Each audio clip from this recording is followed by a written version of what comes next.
আজকে যে গল্পটা বলবো সেই গল্পটার মধ্যে আমাদের এমন একটা অভ্যেসের কথা বলা আছে, অভ্যেস বললে ভুল হবে।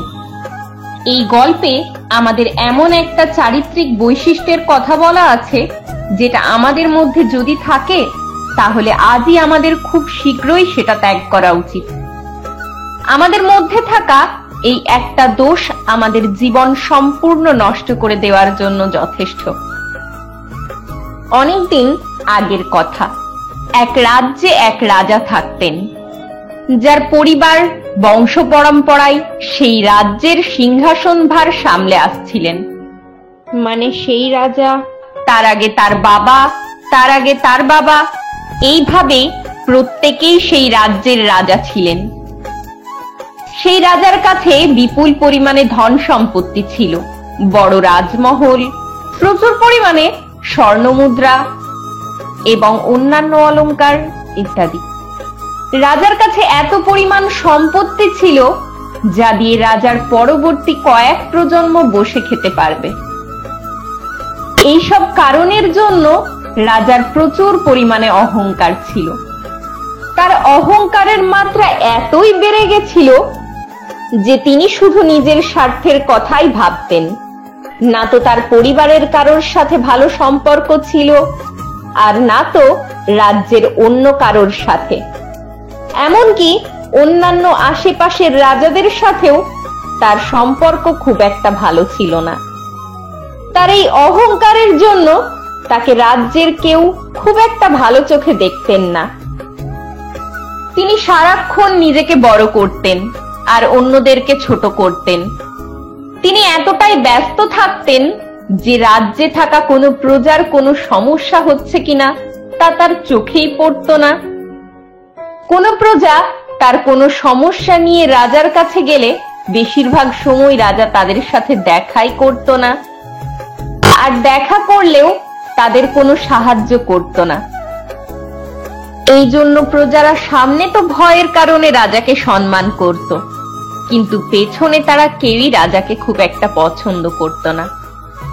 সেই রাজ্যের মানুষরা গৌতম বুদ্ধের দ্বারা অনেক প্রভাবিত ছিল। গৌতম বুদ্ধ মাঝে মধ্যেই সেই রাজ্যে আসতেন, প্রবচন দিতেন এবং তার বলা উপদেশ সেখানকার মানুষরা নিজেদের জীবনে কাজে লাগাতো। তো একবার গৌতম বুদ্ধ সেই রাজ্যে এলে সেখানকার সবাই গৌতম বুদ্ধের সাথে দেখা করতে যান। সবার সাথে কথা বলে গৌতম বুদ্ধ বুঝতে পারেন যে সেখানকার মানুষরা খুব একটা খুশি নয়। তিনি সেখানে উপস্থিত মানুষদেরকে জিজ্ঞাসা করেন যে আপনারা কি কোনো সমস্যার মধ্যে রয়েছেন? আপনাদের সবাইকে দেখে খুবই হতাশ মনে হচ্ছে। গৌতম বুদ্ধ এই কথা জিজ্ঞেস করতেই সেখানকার মানুষেরা সেই রাজ্যের অহংকারী রাজার কথা বলেন। তারা বলে যে রাজা কিভাবে তার নিজের ক্ষমতার বলে অহংকার দেখায়, সবার সাথে খারাপ ব্যবহার করে, কাউকে কোনো সাহায্যই করে না। তারা বলে যে তারা এই রাজার অহংকারী স্বভাবের জন্য খুবই সমস্যার মধ্যে দিন কাটাচ্ছে। তারা যে কিভাবে এই রাজার সাথে জীবন কাটাবে তা তারা কিছুতেই বুঝে উঠতে পারছে না। গৌতম বুদ্ধ সবার কথা শুনে ঠিক করেন যে এই সমস্যার জন্য তাকে একবার রাজার কাছে যেতে হবে। আর তাই সেই দিন তিনি সেই রাজ্যেই থেকে যান। আর ঠিক পরের দিন তিনি রাজমহলের দিকে যান। রাজমহলে পৌঁছে কাউকে কিছু না জিজ্ঞাসা করে তিনি রাজমহলে প্রবেশ করে যান।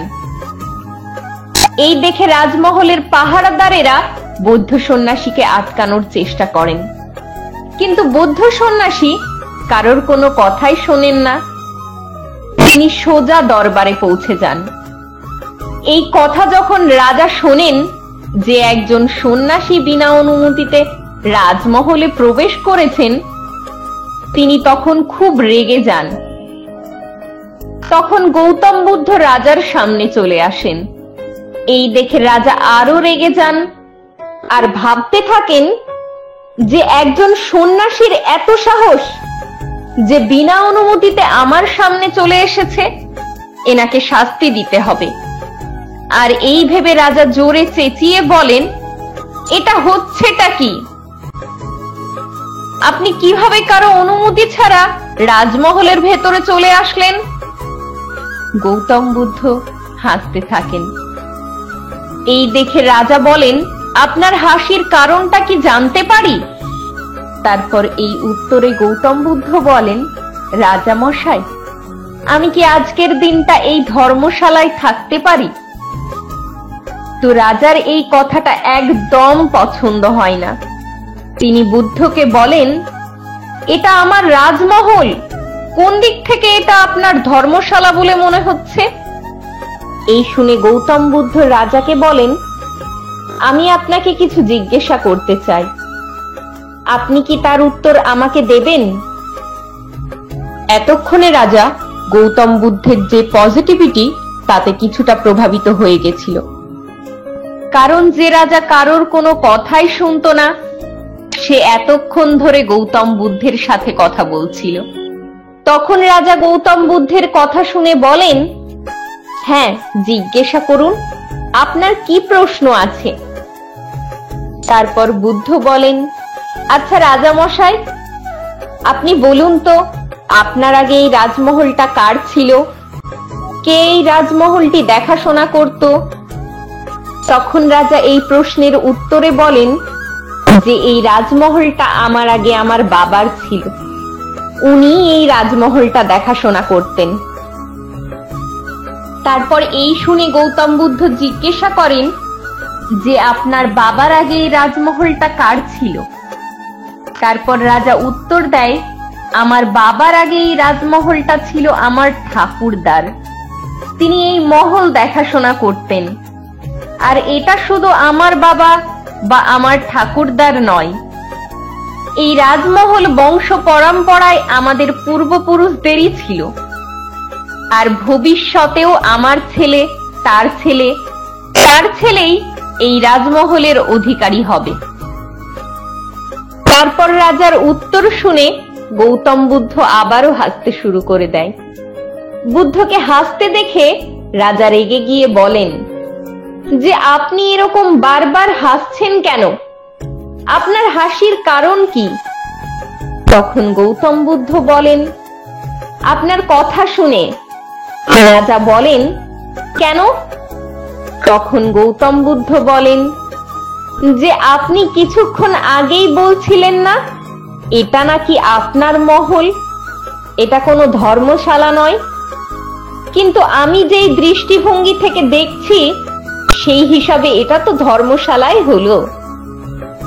তখন রাজা এই কথা শুনে বলেন যে কোন দিক থেকে আপনি বারবার একই কথা বলছেন? কোন দিক দিয়ে এটা আপনার ধর্মশালা বলে মনে হচ্ছে? তখন গৌতম বুদ্ধ বলেন, যেমন একটি মানুষ ধর্মশালায় কিছু সময়ের জন্য থাকার জন্য আসে আর তারপর সেখান থেকে চলে যায়, আপনার এই রাজমহল ঠিক তেমনই। এটা কিছু সময়ের জন্য আপনার ঠাকুরদার ছিল, তারপর কিছু সময়ের জন্য আপনার বাবার ছিল, আর এখন বর্তমানে কিছু সময়ের জন্য এটি আপনার, ভবিষ্যতে এটি অন্য কারোর হবে, আর এই পরম্পরা চলতেই থাকবে। তো একদিক থেকে আপনার এই রাজমহল ধর্মশালাই তো হলো, তাই না? কারণ এখানে একজন ব্যক্তি কিছু সময়ের জন্য থাকে আর তারপর সে চলে যায়, আবার তার জায়গায় নতুন একজন আসে। আজ পর্যন্ত না তো এখানে কেউ স্থায়ীভাবে থাকতে পেরেছে আর না তো কোনোদিন থাকতে পারবে। যে আসবে তাকে কিছু সময়ের জন্য এই স্থান ছেড়ে যেতেই হবে।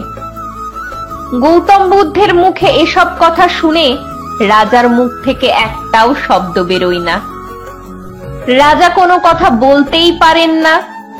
তারপর গৌতম বুদ্ধ বলেন, আপনি কিসের ওপর এত অহংকার করেন?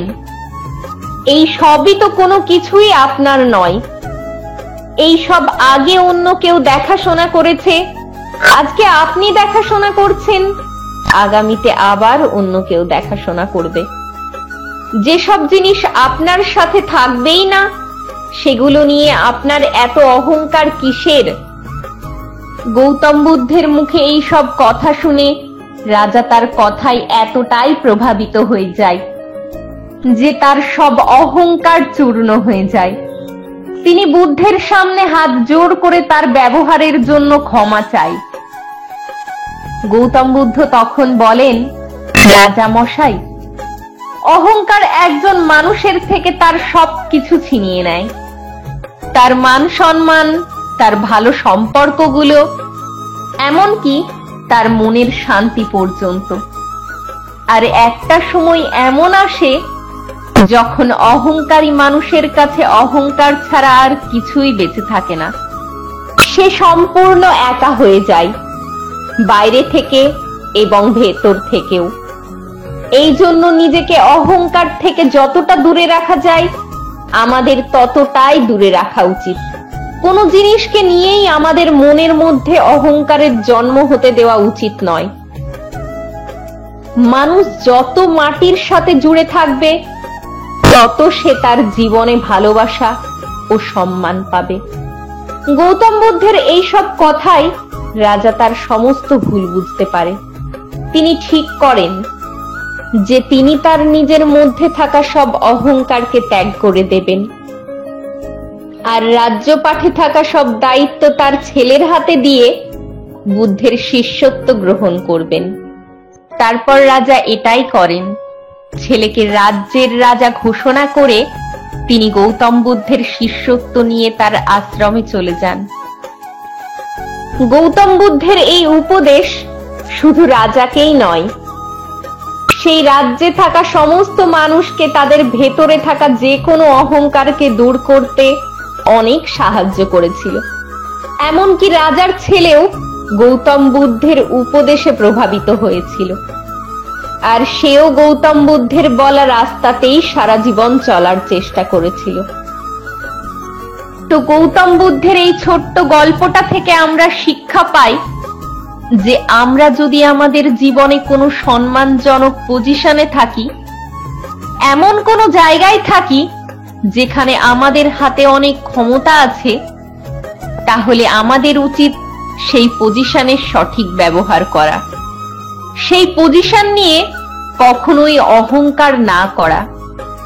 আমাদের পজিশন আর ক্ষমতার ব্যবহার নিজের সঙ্গে সঙ্গে অন্যেরও ভালো করার জন্য করা উচিত।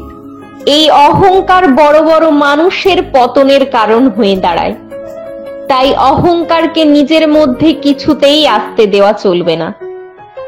নিজের ভালোর জন্য, নিজের পরিবারের ভালোর জন্য আর সমাজের ভালোর জন্য এই একটা জিনিসকে যদি আমরা নিজের থেকে দূরে রাখতে পারি, তাহলে আমরা জীবনে অনেক উন্নতি করতে পারবো, তাও সম্মানের সঙ্গে। আমাদের এই ভিডিওগুলি কেমন লাগে তা অবশ্যই কমেন্ট করে জানাবেন। সবাই ভালো থাকবেন, আবার দেখা হবে।